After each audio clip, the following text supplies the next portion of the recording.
Fala aí, galera! Pô, eu mudei um pouquinho aqui as coisas, né?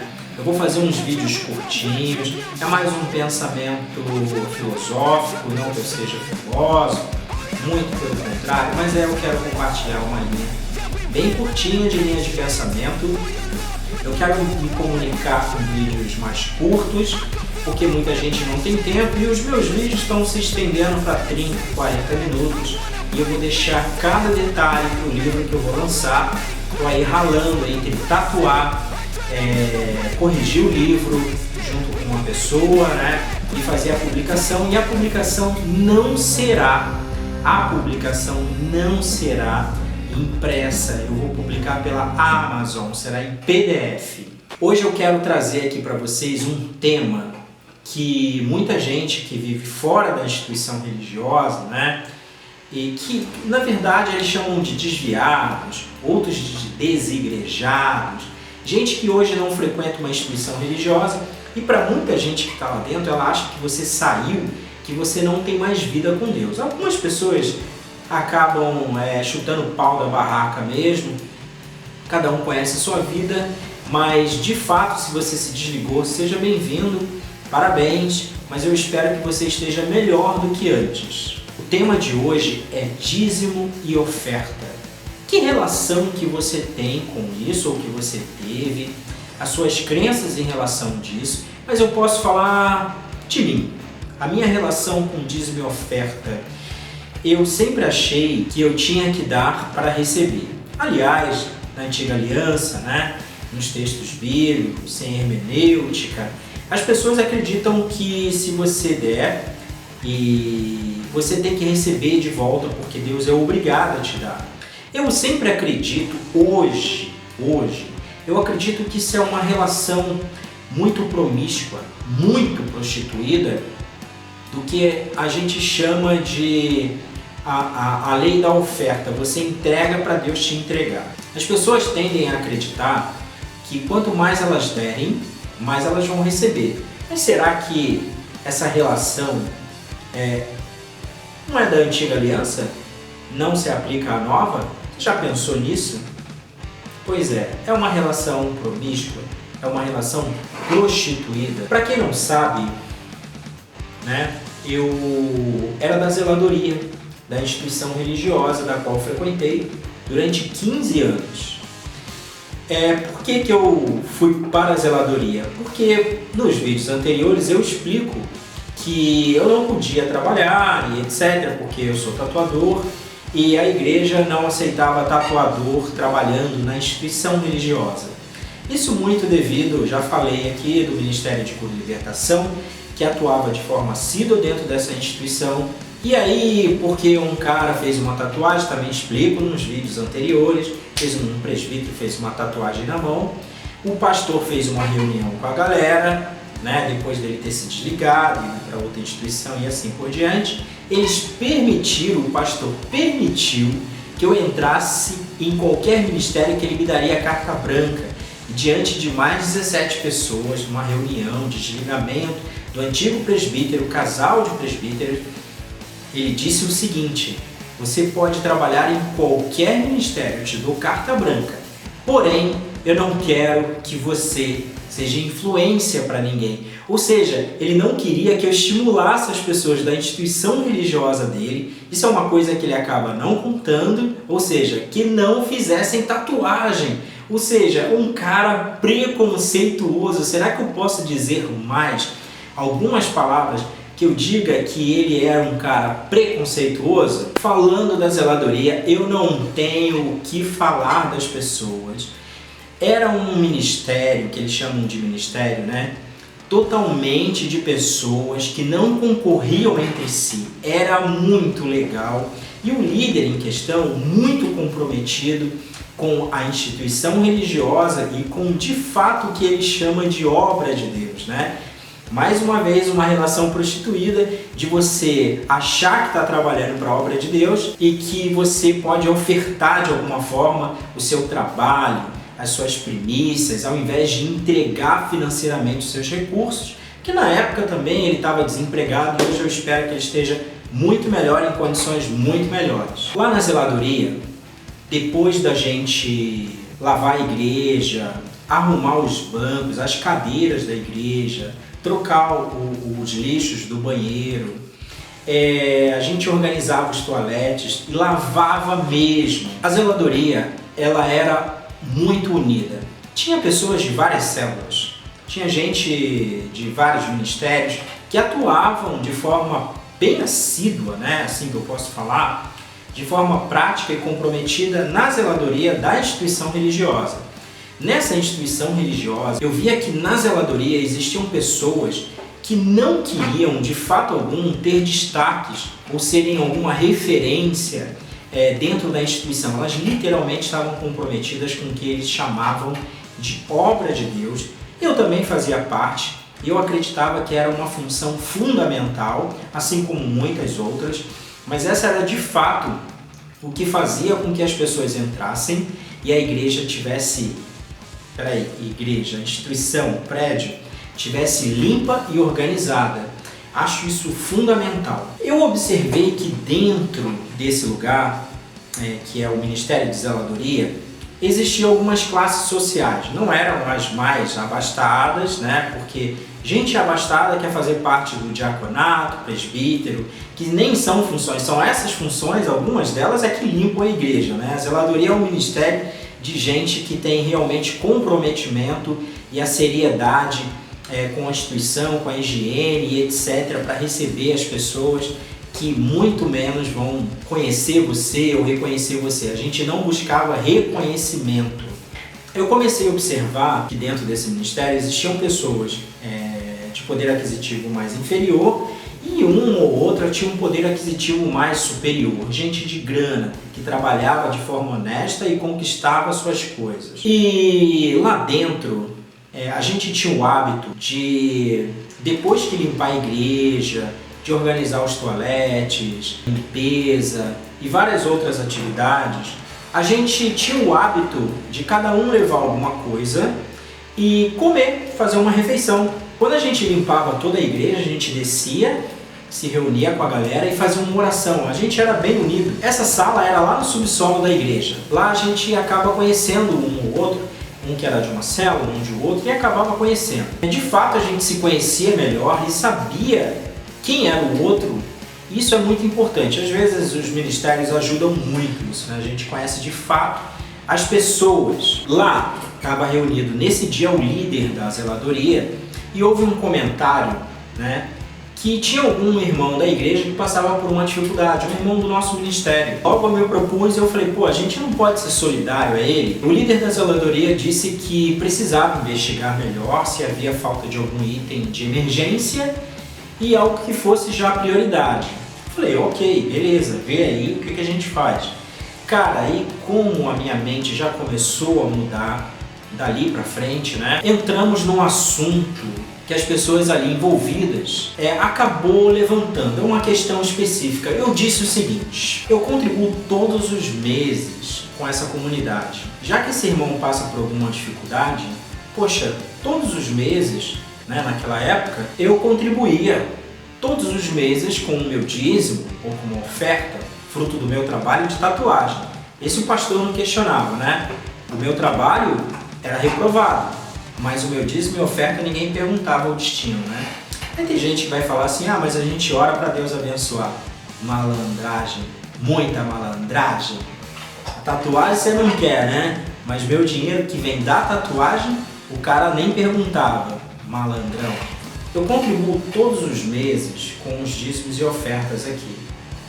Eu vou ser bem sincero com você. Eu prefiro ser solidário com esse irmão.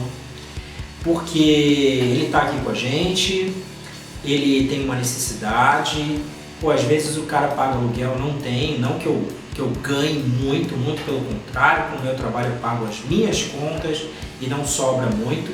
E não é fruto porque eu dava o dízimo que eu tinha mais. Muito pelo contrário. É a mesma coisa sempre. Eu prefiro pegar meu dízimo, perguntar para esse irmão, irmão, tem uma conta aí para pagar, tem um gás ali para comprar. E porque é o seguinte, cara, isso também é obra de Deus. Isso também faz toda a diferença, mas eu não quero fazer uma troca com Deus. Eu quero, de fato, ajudar esse irmão. E se a gente puder aqui contribuir aqui na zeladoria, a gente faz uma vaquinha e vê o que ele tem necessidade e faz. Tudo bem que a assistência da igreja, assistência social, né? Vai lá e dá uma cesta básica para ele. Tem itens básicos. Além de você dar o dízimo, de ofertar, você ainda tem que levar da sua despensa arroz, feijão, que coloca lá os itens, ó, tá faltando. Velho, o que faz uma igreja de quase 5.000 pessoas, né, com 3 cultos, num domingo, dando dízimo, recolhendo dízimo, oferta, não ter cesta básica ou mantimento? Esse dinheiro vai para pagar o aluguel da instituição e não sobra nada para as pessoas irem no mercado, sendo que tem tanto executivo na instituição, pode ir no mercado, negociar com um, negociar com o outro e comprar esses mantimentos de forma mais barata e até fazer uma cesta básica de qualidade e literalmente assistir pessoas que têm necessidades, né, que chamam de básica, de forma mais direta. Sabe o que o líder me falou? Que eu estava tentando condicionar aquilo que pertencia a Deus. Mano, depois eu sou a ovelha negra, depois eu que estou em apostasia. Cara, será que não é óbvio que se você contribui numa instituição onde tem muitos ricos, bem-sucedidos, pessoas que de fato podem fazer a diferença perguntando para o outro se pode fazer alguma coisa e não fazem? Peraí, quem é que está ensinando isso para essas pessoas? Você está querendo condicionar aquilo que é de Deus. Ajudar o próximo também é obra de Deus. Perguntar para o irmão se ele está precisando de alguma coisa, o irmão em necessidade, também é obra de Deus. Isso nesse dia, tinha mais ou menos umas 12 pessoas na nossa sala. Uma sala pequena, não sei a ideia de quantos metros, mas era realmente muito pequena e ainda tinha as coisas da zeladoria, né? Tinha os sacos de lixo, papel higiênico, papel toalha, as mesinhas, a geladeira e etc. Então quer dizer que a gente deixa o irmão passar fome, entrega o dízimo, ele que se lasque, né? E a gente faz uma oração e que Deus provê para ele. Não, cara, olha a cara da galera ouvindo aquilo, cada um, ó, vazou para um lado. Por quê? Isso vai muito de conformidade da liderança, que é uma relação prostituída com Deus. Olha, o meu irmão passa fome, eu entrego no altar. De gente soberba, gente que literalmente trata você sem relevância alguma, que não reconhece você porque você não tem poder aquisitivo e você deixa seu irmão passando necessidade. Gente, que obra de Deus é essa? Que essa liderança tem ensinado para os ricos e os bem-sucedidos que deixa o irmão passando fome, mas você não pode deixar de dar o dízimo e oferta. Meu irmão, que vocês se reúnam em praças públicas, mas que o irmão literalmente não tenha necessidade dessas coisas. Eu não condeno vocês não, de verdade, porque eu acreditei muitos anos naquele texto sem contexto de Malaquias 3:10, né? Eles usam muito esse texto para manipular vocês, para sensibilizar vocês. Mas será que meu irmão, o meu parceiro, o meu colega, passando necessidade é a vontade de Deus? Não acredito que seja. Eu acredito que você pode fazer isso de forma direta. Você pode fazer essas perguntas, você pode fazer essas indagações. E com certeza, se você acredita nessa disposição mental, você vai ser de fato aliviado na sua alma. Eu não vou falar espiritualmente. Não fique fazendo troca com Deus. Será que você, para se sentir bem, precisa de fato agradar a... Será que a gente tem que fazer uma troca o tempo todo? Que relação é essa? Uma relação prostituída? Uma relação promíscua? Por que fazer isso? Será que você não pode fazer? Eu acredito que o ateu pode fazer, que pessoas de outras religiões podem fazer, sem querer troca, sem querer um lugar no céu. Ah, mas a Bíblia fala, o que a Bíblia fala não é o que eu acho, blá blá blá blá blá blá blá blá blá. Será que as pessoas perdem a sua humanidade né? De fato, eu acredito que as pessoas vão para a instituição e acabam adquirindo mais sensibilidade, né? E assim por diante. Mas, poxa gente, será que você não pode se sensibilizar com a necessidade do outro? Você precisa acreditar que você tem que fazer uma troca com Deus. O que você está fazendo era o que as pessoas faziam lá no Antigo Testamento. Está pegando aquela ideia, que esse modelo que a igreja prega, né, é o que deixa ela rica e bem-sucedida. Mas se ela pregar exatamente isso, olha, os seus recursos podem ajudar aqui a manter o ar-condicionado, a higiene da igreja e a obra que a gente faz gratuitamente e voluntariamente para a instituição, limpando a igreja, poupando os recursos, né, lá e tal, administrativos, com o fruto do nosso trabalho, do nosso sacrifício. Só que a gente faz isso acreditando que Deus se agrada dos nossos atos, dos nossos trabalhos. Deus também vai se agradar se você pegar o seu diziminho e ajudar o pobre e o necessitado. Você percebe que a sua instituição é rica e bem-sucedida e que esses recursos não estão sendo voltados para a comunidade carente e quando volta pedindo a você, ó, tá faltando mantimento tal, tá faltando não sei o que. Peraí, o que fez às vezes com um empresário, né, da qual eu conheço, que dá lá 100 e tantos mil para a instituição? Será que não dá para pegar 10 mil reais aí e comprar mantimento para assistência social? Não? Pô, cara. Então tem que fazer com o recurso de gente que tem cada vez menos. Será que isso não se chama exploração? Mateus 19, 21. Agora eu quero ver o pastor pregar isso, hein? Se queres ser perfeito, vai, vende tudo que tem, dá aos pobres e terás um tesouro no céu. E depois vem e me segue. Eu não estou falando isso para que você pegue tudo que você tem e entregue no altar da igreja. Não. Algumas pessoas mal intencionadas vão querer que você faça igual a Andressa Urach, coitada. Pegou 2 milhões, ou quase 3 milhões, entregou na instituição religiosa e passou necessidade dentro da instituição religiosa. E parece que é a mesma realidade da qual eu vivi dentro dessa instituição. Graças a Deus eu não passei necessidade lá, porque eu tatuei, trabalhei, batalhei. Coitada da Andressa Urach, né? Tão bem intencionada com pessoas mal intencionadas. E ela diz lá, para quem quiser procurar no YouTube, em vários vídeos, ela diz abertamente que dentro da instituição ela não tinha dinheiro para comprar gás, ela não tinha dinheiro para comprar comida. E as irmãs, no máximo que faziam por ela, era levantar a mão em posição e orar. Cara, isso me deixa indignado. Uma instituição religiosa, onde tem palácios, né? As instituições religiosas hoje estão criando prédio. O pastor dessa igreja mesmo, ele quer pegar o moinho do lado, ele quer pegar o motel do lado, porque lá as pessoas estão pecando, estão traindo suas esposas, suas famílias e blá blá blá. O que você tem a ver com a vida dos outros?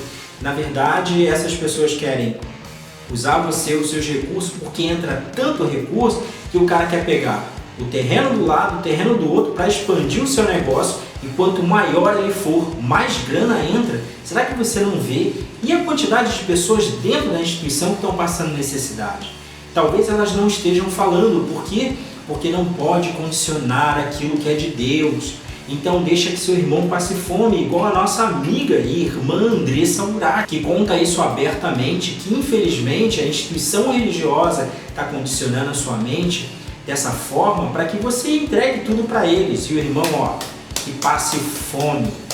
Hoje, cara, eu pego parte do meu salário, aliás, eu nem tenho salário, né?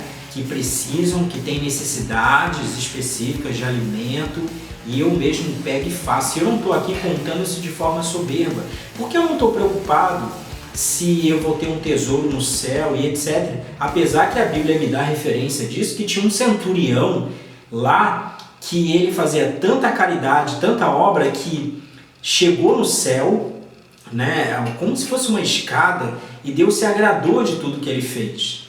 E ele estava ajudando as pessoas. Na verdade, ele nem conhecia esse Cristo, ele ouviu falar e etc. Olha, cara, se você quer ficar fazendo troca com Deus e achando que você vai ter um tesouro no céu por conta disso, Olha, a quantidade de ateus, né? Lembra do Betinho? O Betinho era ateu. Betinho nunca se preocupou em ter um tesouro no céu. Cara, tá preocupado com isso, de fazer uma troca. Será que Jesus não deixou isso bem claro? Vai, vende tudo que você tem, dê aos pobres, depois me siga. Será que a gente está enriquecendo as pessoas certas e colocando os nossos recursos nas pessoas certas mesmo? Eu não estou dizendo que a instituição religiosa não tem um papel social fundamental para o desenvolvimento da comunidade ou da sua cidade, conceitos éticos e etc. Mas eu quero dizer que talvez não tenha sido colocados recursos no lugar certo. Porque é o seguinte, é o que eu sempre vou falar. Eu sempre vou falar isso. Cara, talvez arrecadem 100, 200, 300 mil numa reunião. Poxa, e não volta nada para assistência social, para comprar exatamente comida para o pobre e para o necessitado. E você ainda tem que tirar do seu mantimento, da sua família, o arroz e feijão, para manter a instituição religiosa. Poxa, tem gente que vai dar quanto de dízimo e oferta se tem tanto empresário? E ainda falta mantimento. Era para faltar? A algum lugar está indo esse dinheiro e esse recurso, porque não está voltando para o objetivo. Eu sei que muita gente acaba ficando indignado, o vídeo fica muito extenso, mas é a realidade. A gente está vivendo esses tempos, só que a mente e os olhos das pessoas depois da pandemia abriram muito e dá para perceber que a liderança religiosa é mal intencionada, quer aumentar os seus lucros, as suas riquezas, e eu não consigo ficar calado. Eu cheguei num tempo que não dá mais para respeitar uma comunidade que não tem respeito pelo próximo. Nada de ficar fazendo só oração, assim como aqueles fariseus que iam dentro da casa das pessoas e comiam de tudo. Esquece isso daí. A obra de Deus é para fazer com os seus recursos e não pegar, entregar lá, que eles chamam de altar do Senhor, e ainda tirar o resto que você tem para fazer a hipocrisia da famosa obra de Deus. Não tem nada a ver.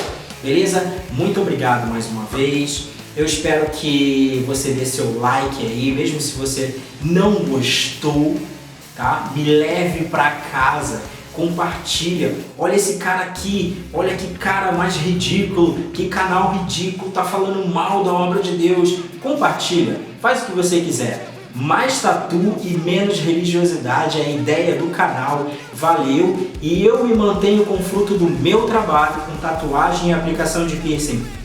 Olha, não tô fazendo propaganda aqui não, viu? Mas se você quiser fazer uma tatuagem, meu amigo, ó, vou deixar um Instagram aqui, me chama lá e faz o seu orçamento. Nada de música evangélica dentro do meu estúdio, a gente não vai fazer nenhuma oração antes, porque aqui é um ambiente secular e é para atender todos. Valeu, mais tatu e menos religiosidade.